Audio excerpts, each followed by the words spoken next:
ನೀವು 0.2 ಮತ್ತು 0.200 ಇವೆರಡರಲ್ಲಿ ಯಾವುದು ದೊಡ್ಡದು ಎಂದು ಹೇಳಬಲ್ಲಿರಾ? ಅವು ಬೇರೆ ಬೇರೆ ಕಾಣುತ್ತವೆ, ಆದರೆ ಅವು ವಾಸ್ತವವಾಗಿ ಒಂದೇ ಮೌಲ್ಯವನ್ನು ಹೊಂದಿವೆ. ದಶಮಾಂಶಗಳನ್ನು ಹೋಲಿಸಲು ಅವುಗಳ ಶೂನ್ಯದ ಮೌಲ್ಯವನ್ನು ಅರ್ಥ ಮಾಡಿಕೊಳ್ಳುವುದು ಏಕೆ ಮುಖ್ಯ ಎಂಬುದನ್ನು ತಿಳಿದುಕೊಳ್ಳೋಣ. ಇದರಿಂದ ನೀವು ಎಂದಿಗೂ ಗೊಂದಲಕ್ಕೊಳಗಾಗುವುದಿಲ್ಲ. ಈ ಒಂದು ಅಂಶವನ್ನು ತಿಳಿದುಕೊಳ್ಳಲು ದಶಮಾಂಶಗಳ ಹೋಲಿಕೆ ಮಾಡುವುದು ಹೇಗೆ ಅಂತ ನೋಡ್ತಾ ಹೋಗೋಣ. ಒಂದು ದಶಮಾಂಶ ಸಂಖ್ಯೆಯನ್ನು ತಗೊಂಡಾಗ ಇದನ್ನ ಹೇಗೆ ಓದ್ತೀವಿ ಅಂತ ನೋಡೋದಾದ್ರೆ 975.31 ಅಂತ ಓದ್ತೀವಿ. ಇಲ್ಲಿ ನಾವು ಗಮನಿಸಬೇಕಾದ ವಿಷಯ ಏನಂದ್ರೆ ಬಿಂದುವಿನ ನಂತರ ಬರುವ ಸಂಖ್ಯೆಗಳನ್ನು ಅಥವಾ ಅಂಕಿಗಳನ್ನು ನಾವು ಬಿಡಿಬಿಡಿಯಾಗಿ ಓದ್ಬೇಕು. ಹಾಗೆ ಈ ದಶಮಾಂಶ ಸಂಖ್ಯೆಯನ್ನು ತಗೊಂಡಾಗ ಅದರಲ್ಲಿ 2 ಭಾಗ ಬರುತ್ತೆ. ಬಿಂದುವಿನ ನಂತರ ಒಂದು ಭಾಗ, ಬಿಂದುವಿನ ಮುಂಚೆ ಒಂದು ಭಾಗ. ಈ 975 ನಾವು ಪೂರ್ಣ ಭಾಗ ಅಂದ್ರೆ ಹೋಲ್ ಪಾರ್ಟ್ ಅಂತ ತಗೊಂತೀವಿ.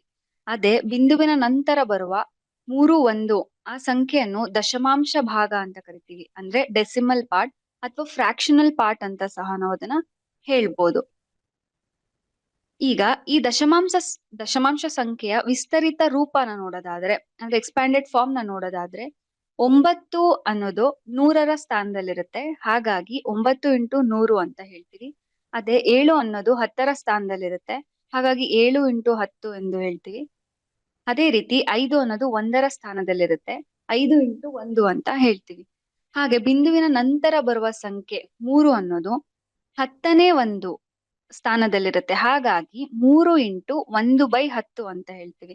ಅದೇ ರೀತಿ 1 ಅನ್ನೋದು 100ನೇ ಒಂದನ ಸ್ಥಾನದಲ್ಲಿರುತ್ತೆ, ಹಾಗಾಗಿ 1 × 1/100 ಅಂತ ಹೇಳ್ಬೋದು. ಈ ರೀತಿ ವಿಸ್ತರಿತ ರೂಪವನ್ನು, ಒಂದು ಸಂಖ್ಯೆಯ ವಿಸ್ತರಿತ ರೂಪವನ್ನು ನಾವು ನೋಡ್ಬೋದು. ಮುಂದೆ ಬರೋದಾದ್ರೆ ಭಿನ್ನರಾಶಿಯ ರೂಪ ಹಾಗೂ ದಶಮಾಂಶ ರೂಪಗಳ ರಿಲೇಶನ್ಶಿಪ್ ಏನು ಅಂತ ನೋಡ್ಬೋದು. ಫಾರ್ ಎಕ್ಸಾಂಪಲ್, ಒಂದು ಗ್ರಿಡ್ ಅನ್ನ ತಗೊಂಡ್ರೆ ಈ ಗ್ರಿಡ್ ಅಲ್ಲಿ 100 ಸಮಭಾಗವನ್ನು ನಾವು ಕನ್ಸಿಡರ್ ಮಾಡ್ತೀವಿ. 100 ಸಮಭಾಗ ಮಾಡ್ಕೊಂಡಾಗ ಈ ಆಕ್ಟಿವಿಟಿ ಈ ಗ್ರಿಡ್ ನ ಇದೊಂದು ಅಂಶವನ್ನ ಆಕ್ಟಿವಿಟಿ ಆಗಿ ಸಹ ಮಕ್ಕಳಿಗೆ ಹೇಳ್ಕೊಡ್ಬೋದು. ಅದ್ ಹೇಗೆ ಅಂತ ನೋಡೋಣ. ಒಂದು ಗ್ರಿಡ್ ತಗೊಂಡು ಅದರಲ್ಲಿ 100 ಭಾಗ ಆಗಿ ಮಾಡಿದಾಗ ಆ 100 ಭಾಗದಲ್ಲಿ 10 ಭಾಗವನ್ನು ನಾವು 10 ಭಾಗಕ್ಕೆ ಮಾರ್ಬಲ್ಸ್ ಅನ್ನ ಪ್ಲೇಸ್ ಮಾಡ್ತೀವಿ, ಅಥವಾ 10 ಭಾಗಕ್ಕೆ ಕಲರ್ ಅನ್ನು ಮಾಡಿದಾಗ ಅದ್ ಯಾವ ತರ ತೋರ್ಸುತ್ತೆ ಅಂದ್ರೆ 100 ಭಾಗದಲ್ಲಿ 10 ಭಾಗನ ಕನ್ಸಿಡರ್ ಮಾಡ್ತೀವಿ, ಹಾಗಾಗಿ ಭಿನ್ನರಾಶಿ ರೂಪದಲ್ಲಿ 100ನೇ 10 ಅಂತ ಬರ್ಕೊಳ್ಬಹುದು. ಅದೇ ರೀತಿ ದಶಮಾಂಶ ರೂಪಕ್ಕೆ ಅದನ್ನ ಕನ್ವರ್ಟ್ ಮಾಡಿದಾಗ 0.1 ಅಂತ ಹೇಳ್ಬೋದು. ಹಾಗೆ 20 ಕನ್ಸಿಡರ್ ಮಾಡಿದಾಗ 100ನೇ 20 ಅಂತ ಭಿನ್ನರಾಶಿ ರೂಪದಲ್ಲಿ ಹೇಳ್ತೀವಿ, ಹಾಗೆ ದಶಮಾಂಶ ರೂಪದಲ್ಲಿ 0.2 ಅಂತ ಹೇಳ್ಬೋದು.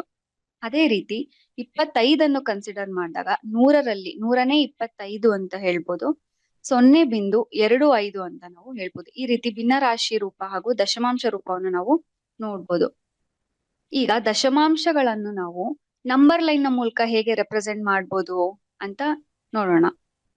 ಒಂದು ನಂಬರ್ ಲೈನ್ ಇರುತ್ತೆ, ಆ ನಂಬರ್ ಲೈನ್ ಅಲ್ಲಿ ಈ ರೀತಿ ದಶಮಾಂಶ ರೂಪನ ರೆಪ್ರೆಸೆಂಟ್ ಮಾಡ್ಬೋದು. ಅಂದ್ರೆ ಪ್ರತಿ ಯೂನಿಟ್ಗೂ 0.1, 0.2, 0.3 ಅಂತ ಬರ್ಕೊಂತ ಹೋಗ್ಬೋದು. ಅಂದ್ರೆ ಇದು 1/10 ಪ್ಲೇಸ್ ಅಲ್ಲಿ ಇರುತ್ತೆ, ಸೊ ಹಾಗಾಗಿ ಇದನ್ನ ಈ ರೀತಿ ಹೇಳ್ಬೋದು. ಅದೇ ರೀತಿ 0.1 ನ ಈ ತರ ಹೇಳ್ಬೋದು, ಹಾಗೆ 0.2 ನ ನಾವು ಇಲ್ಲಿ ರೆಪ್ರೆಸೆಂಟ್ ಮಾಡ್ಬೋದು. ಬಟ್ 0.25 ಬೇಕು ಅಂದ್ರೆ 0.2 ಹಾಗೂ 0.3 ನಡುವೆ ಬರುತ್ತೆ, ಹಾಗಾಗಿ 0.25 ನ ನಾವು ಈ ರೀತಿ ಹೇಳ್ಬೋದು.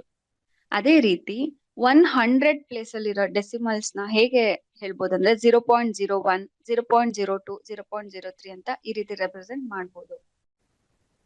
ಈಗ ಒಂದ್ ಸಂಖ್ಯೆಯನ್ನ ತಗೊಂಡ್ರೆ, ದಶಮಾಂಶ ಸಂಖ್ಯೆಯನ್ನು ತಗೊಂಡಾಗ ಇದರಲ್ಲಿ ತುಂಬಾ ಸೊನ್ನೆಗಳಿದಾವೆ. ಆ ಸೊನ್ನೆಗಳನ್ನ ಹೇಗೆ ಕನ್ಸಿಡರ್ ಮಾಡ್ಬೋದು ಅಥವಾ ಹೇಗೆ ಮಾಡ್ಬೋದು ಅಂತ ನೋಡೋದಾದ್ರೆ, ಇದನ್ನ ಓದೋದಾದ್ರೆ 000.009 ಅಂತ ಹೇಳ್ತೀವಿ. ಇಲ್ಲಿ ಬಿಂದುವಿನ ಮುಂಚೆ ಬರೋ ಸೊನ್ನೆಗಳು, ಅಂದ್ರೆ ಬಿಂದುವಿನ ಮುಂಚೆ ಯಾವುದೇ ಸಂಖ್ಯೆ ಇಲ್ಲ ಅಂದ್ರೆ ಬರೀ ಸೊನ್ನೆಗಳಿದ್ರೆ ಅದನ್ನ ನಾವು ಈ ಸೊನ್ನೆಯನ್ನ ನೆಗ್ಲೆಕ್ಟ್ ಮಾಡಿ ಈ ರೀತಿ ಬರಿಬಹುದು 0.009, ಅಥವಾ ಇನ್ನ ಒಂದ್ ಸೊನ್ನೆನ ನೆಗ್ಲೆಕ್ಟ್ ಮಾಡಿ ಕಡೆಗೆ 0.009 ಅಂತ ನಾವು ಬರಿಬಹುದು. ಅದೇ ರೀತಿ 900.09000 ಈ ಸಂಖ್ಯೆಯಲ್ಲಿ ಬಿಂದುವಿನ ನಂತರ ಬರುವ ಅಂಕಿಯ ನಂತರ ಸೊನ್ನೆಗಳಿರ್ತಾವಲ್ಲ ಅದನ್ನ ನಾವು ನೆಗ್ಲೆಕ್ಟ್ ಮಾಡಿ 900.09 ಅಂತ ಹೇಳ್ಬೋದು. ಮುಂದೆ ಹೋಗೋಣ. ದಶಮಾಂಶಗಳ ಹೋಲಿಕೆ. ದಶಮಾಂಶ ಸಂಖ್ಯೆಗಳ ಹೋಲಿಕೆ ಹೇಗೆ ಮಾಡೋದು ಅಂತ ನೋಡೋದಾದ್ರೆ ಒಂದು ಎಕ್ಸಾಂಪಲ್ ತಗೊಂಡ್ರೆ 0.5 ಮತ್ತೆ 0.05 ಅಂತ ಇರುತ್ತೆ. ಈ ಎರಡು ಸಂಖ್ಯೆಯಲ್ಲಿ ದೊಡ್ಡ ಸಂಖ್ಯೆ ಯಾವುದು ಅಥವಾ ಚಿಕ್ಕ ಸಂಖ್ಯೆ ಯಾವುದು ಅಂತ ನೋಡ್ಬೇಕಂದ್ರೆ ಫಸ್ಟ್ ಈ 0.5 ದಶಮಾಂಶ ಪಾರ್ಟ್ ನ ಫ್ರಾಕ್ಷನಲ್ ಪಾರ್ಟ್ ಆಗಿ ಬರ್ಕೊಬಹುದು. ಅಂದ್ರೆ 50/100 ಅಂತ ಬರ್ಕೊಂತೀವಿ. ಅದೇ ರೀತಿ 0.05 ನ 5/100 ಅಂತ ಬರ್ಕೊಂತೀವಿ. ಈ ಎರಡರಲ್ಲಿ ದೊಡ್ಡದು ಯಾವುದು ಅಂತ ನೋಡ್ಬೇಕು ಅಂದ್ರೆ ಒಂದ್ ಪಿಕ್ಚರೈಸೇಷನ್ ಮೂಲಕ ಹೇಳ್ಬೋದು. ಒಂದ್ ಪಿಕ್ಚರೈಸೇಷನ್ ತಗೊಂಡ್ರೆ ಅದ್ರ ಮೂಲಕ ನಾವು ತೋರ್ಸಿದ್ರೆ ನಮ್ಗೆ ಸಿಗುತ್ತೆ. ಲೈಕ್ ಇವಾಗ ಒಂದ್ ಗ್ರಿಡ್ ತಗೊಂತೀವಿ. ಒಂದ್ ಗ್ರಿಡ್ ಅಲ್ಲಿ 100 ಪಾರ್ಟ್ಸ್ ಮಾಡಿದಾಗ ಆ 100 ಪಾರ್ಟ್ಸ್ ಅಲ್ಲಿ 50 ಪಾರ್ಟ್ ನ ಕನ್ಸಿಡರ್ ಮಾಡ್ತೀವಿ. ಯಾಕಂದ್ರೆ 100 ಪಾರ್ಟ್ ಅಲ್ಲಿ 50 ಅಂತ. ಸೊ ಅದು ಈ ರೀತಿ ಕಾಣಿಸುತ್ತೆ. ಅದೇ ರೀತಿ 5/100 ಅಂತ ಹೇಳಿದಾಗ 100 ಪಾರ್ಟ್ ಅಲ್ಲಿ 5 ಪಾರ್ಟ್ ನ ಕನ್ಸಿಡರ್ ಮಾಡ್ತೀವಿ. ಸೊ ಈ ಎರಡು ಗ್ರಿಡ್ ಅನ್ನ ಗಮನಿಸಿದಾಗ ನಮ್ಗೆ ಗೊತ್ತಾಗುತ್ತೆ 50/100 ಪಾರ್ಟ್ ಇರೋದು ದೊಡ್ಡದಿದೆ ಅಂತ. ಹಾಗಾಗಿ 0.5 ಅನ್ನೋದು 0.05 ಗಿಂತ ಗ್ರೇಟರ್ ಆಗಿದೆ ಅಂತ ಗ್ರೇಟರ್ ಸಿಂಬಲ್ ಆಗಿ ಇಲ್ಲಿ ರೆಪ್ರೆಸೆಂಟ್ ಮಾಡ್ತೀವಿ. ಈ ಸಿಂಬಲ್ ಗ್ರೇಟರ್ ಸಿಂಬಲ್ ಅಂತ ರೆಪ್ರೆಸೆಂಟ್ ಮಾಡ್ತೀವಿ. ಸೊ 0.5 ಅನ್ನೋದು 0.05 ಗಿಂತ ದೊಡ್ಡದಿದೆ ಅಂತ. ಇನ್ನೊಂದು ವಿಧಾನ ನೋಡೋದಾದ್ರೆ ಎಕ್ಸಾಂಪಲ್ 5.64 ಮತ್ತೆ 5.604 ಈ ತರ ಎರಡು ಸಂಖ್ಯೆ ತಗೊಂಡಾಗ ಫಸ್ಟ್ ನಾವು ಪೂರ್ಣ ಭಾಗದಲ್ಲಿರೋ ಸಂಖ್ಯೆನ ಹೋಲಿಕೆ ಮಾಡ್ಬೇಕು. ಪೂರ್ಣ ಭಾಗದಲ್ಲಿರೋ ಎರಡು ಸಂಖ್ಯೆನ ಹೋಲಿಕೆ ಮಾಡಿ ಯಾವುದು ದೊಡ್ಡದು ಯಾವ್ದಾದ್ರು ಇದ್ರೆ ಫಸ್ಟ್ ಅದನ್ನೇ ಕನ್ಸಿಡರ್ ಮಾಡ್ತೀವಿ. ಸೊ ಆ ಸಂಖ್ಯೆ ದೊಡ್ಡದು ಅಂತ ಹೇಳ್ತೀವಿ. ಇಲ್ಲಿ ಪೂರ್ಣ ಭಾಗದಲ್ಲಿ 5 ಎರಡರಲ್ಲೂ 5 ಇದೆ. ಸೊ ಸೇಮ್ ಇದೆ ಅಂತ. ನೆಕ್ಸ್ಟ್ ಡೆಸಿಮಲ್ ಪಾರ್ಟ್ಗೆ ಹೋಗ್ತೀವಿ. ಡೆಸಿಮಲ್ ಪಾರ್ಟ್ ಅಲ್ಲಿ ಇದು 10th ಪ್ಲೇಸ್ ಇರುತ್ತೆ. 10ನೇ ಒಂದ್ ಸ್ಥಾನದಲ್ಲಿದ್ದಾಗ 6 ಅಂತ ಎರಡೂ ಕಡೆ ಸೇಮ್ ಇದೆ. 6 ಹಾಗೂ 6 ಇರೋದ್ರಿಂದ ಮುಂದಿನ ಸಂಖ್ಯೆಗೆ ಹೋಗೋಣ. 100 ಪ್ಲೇಸಿಗೆ ಹೋದಾಗ ಇಲ್ಲಿ 4 ಇದೆ ಹಾಗೂ 0 ಇದೆ. ಹಾಗಾಗಿ 4 0ಗಿಂತ ದೊಡ್ಡ ಸಂಖ್ಯೆ ಆಗಿರೋದ್ರಿಂದ ನಾವು 5.64 ಗ್ರೇಟರ್ ದ್ಯಾನ್ 5.604 ಅಂತ ಹೇಳ್ಬೋದು. ಅದೇ ರೀತಿ ಗ್ರೇಟರ್ ದ್ಯಾನ್ ಸಿಂಬಲ್ ನ ಈ ತರ ರೆಪ್ರೆಸೆಂಟ್ ಮಾಡ್ತೀವಿ.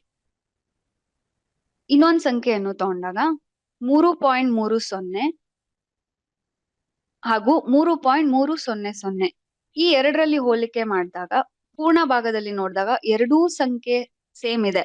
ಹಾಗಾಗಿ ನೆಕ್ಸ್ಟ್ ಡೆಸಿಮಲ್ ಪಾರ್ಟ್ಗೆ ಹೋಗ್ತೀವಿ. ಡೆಸಿಮಲ್ ಪಾರ್ಟ್ ಅಲ್ಲೂ ಸಹ 3 ಹಾಗೂ 3 ಸೇಮ್ ಇರುತ್ತೆ. ಅಂಡ್ ಇಲ್ಲಿ ಡೆಸಿಮಲ್ ಪಾರ್ಟ್ ಅಲ್ಲಿ ಒಂದು ಸಂಖ್ಯೆಯ ನಂತರ ಅಥವಾ ಒಂದು ಅಂಕಿಯ ನಂತರ ಬಿಂದು ಇದ್ರೆ ಅದನ್ನ ನಾವು ನೆಗ್ಲೆಕ್ಟ್ ಮಾಡ್ಬೋದು ಅಂತ ಹೇಳ್ತೀವಿ. ಒಂದು ಅಂಕಿಯ ನಂತರ 0 ಇದ್ರೆ ಅದನ್ನ ನೆಗ್ಲೆಕ್ಟ್ ಮಾಡ್ಬೋದು ಅಂತ ಹೇಳಿದೀವಿ. ಸೊ ಅದಷ್ಟು ನೆಗ್ಲೆಕ್ಟ್ ಮಾಡಿದಾಗ ಎರಡು ನಮ್ಗೆ ಸೇಮ್ ಸಂಖ್ಯೆ ಸಿಗುತ್ತೆ. ಹಾಗಾಗಿ ನಾವು ಈಕ್ವಲ್ ಸಿಂಬಲ್ ನ ರೆಪ್ರೆಸೆಂಟ್ ಮಾಡಿ ಎರಡೂ ಸಂಖ್ಯೆ ಈಕ್ವಲ್ ಅಂತ ಹೇಳ್ತೀವಿ. ಇನ್ನೊಂದ್ ಸಂಖ್ಯೆಯನ್ನು ನೋಡಿದಾಗ 23.026 23.027 ಈ ಎರಡು ಸಂಖ್ಯೆಯನ್ನ ನೋಡಿದಾಗ ಪೂರ್ಣ ಭಾಗದಲ್ಲಿ 2 ಹಾಗೂ 2 ಸೇಮ್ ಇರುತ್ತೆ. ಸೊ ನೆಕ್ಸ್ಟ್ ಸಂಖ್ಯೆ ನೋಡಿದಾಗ 3 ಹಾಗೂ 3 ಎರಡು ಸೇಮ್ ಇರುತ್ತೆ. ಸೊ ಡೆಸಿಮಲ್ ಪಾರ್ಟ್ಗೆ ಹೋಗ್ಬೇಕು. ಡೆಸಿಮಲ್ ಪಾರ್ಟ್ 10th ಪ್ಲೇಸ್ ಅಲ್ಲಿ ನೋಡಿದಾಗ ಎರಡು ಕಡೆ 0 ಇರುತ್ತೆ. ನೆಕ್ಸ್ಟ್ 100 ಪ್ಲೇಸ್ಗೆ ನೋಡಿದಾಗ ಎರಡು ಕಡೆ 2 ಇರುತ್ತೆ.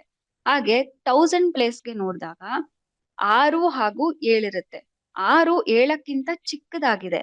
ಹಾಗಾಗಿ 23.026 23.027ಕ್ಕಿಂತ ಕಡಿಮೆ ಆಗಿದೆ. ಅದನ್ನ ನಾವು ಲೆಸ್ ದ್ಯಾನ್ ಸಿಂಬಲ್ ಅಲ್ಲಿ ಈ ರೀತಿ ರೆಪ್ರೆಸೆಂಟ್ ಮಾಡ್ತೀವಿ. ಇಲ್ಲಿ ಒಂದು ಹೋಮ್ವರ್ಕ್ ಪ್ರಶ್ನೆಯನ್ನು ನೀಡಿದ್ದೇವೆ. ಇದನ್ನು ಪರಿಹರಿಸಲು ಪ್ರಯತ್ನಿಸಿ. ಇನ್ನೂ ಹೆಚ್ಚಿನ ಸಂಪನ್ಮೂಲಗಳನ್ನು ನಮ್ಮ ಟೀಚೋಪಿಯಾ ಆಪ್ನಲ್ಲಿ ಲಭ್ಯವಿರುವ ಯೋಜನೆ ಆಧಾರಿತ ಕಲಿಕಾ ಚಟುವಟಿಕೆಗಳು, ಪಾಠ ಯೋಜನೆ, ಅಭ್ಯಾಸ ಹಾಳೆ, ಪರಿಕಲ್ಪನಾ ನಕ್ಷೆ ಹಾಗೂ ಎಕ್ಸ್ಪ್ಲೈನರ್ ವಿಡಿಯೋನಂತಹ ಹಲವಾರು ಸಂಪನ್ಮೂಲಗಳನ್ನು ಕಾಣಬಹುದು. ಧನ್ಯವಾದಗಳು.